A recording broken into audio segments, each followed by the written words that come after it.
tersebut. Jadi akan macam memang kecewa lah.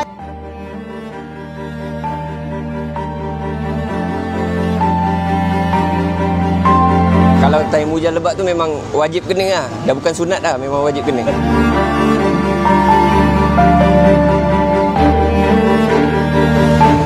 Tak ada dah berapa puluh tahun dia tak kena.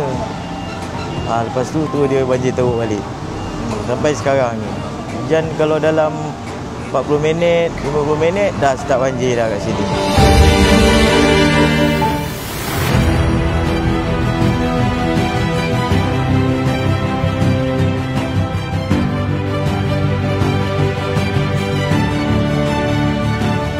Pagi ini kita bersama dengan pelbagai agensi yang terlibat diketuai oleh Majlis Pembandaran Jasin.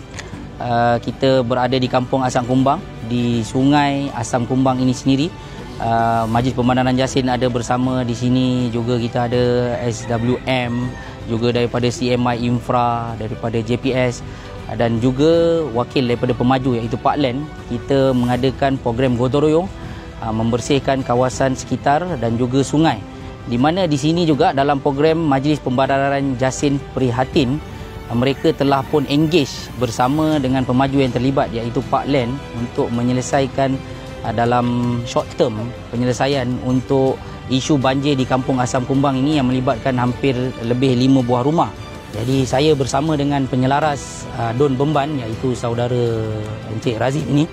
Jadi insya-Allah saya telah meminta kepada pihak Encik Razib iaitu Japron Bemban untuk beliau menyenaraikan lagi kalau ada keperluan di mana-mana sebab banjir, sebab kita memang ada list untuk kita atasi masalah-masalah banjir kilat ini insya-Allah. Di Bemban ini juga terlibat di dalam program iaitu RTB, Rancangan Tebatan Banjir Sungai Duyung, yang itu melibatkan di sebelah Tehil sana. Jadi insya-Allah saya jangkakan dalam tahun depan ataupun ni kita akan nampak perubahan yang besar sedikit apabila RTB Sungai Duyung itu telah menunjukkan progresnya lebih baik lagi insya-Allah. Bersyukurlah kan sebab ada bantuan yang datang.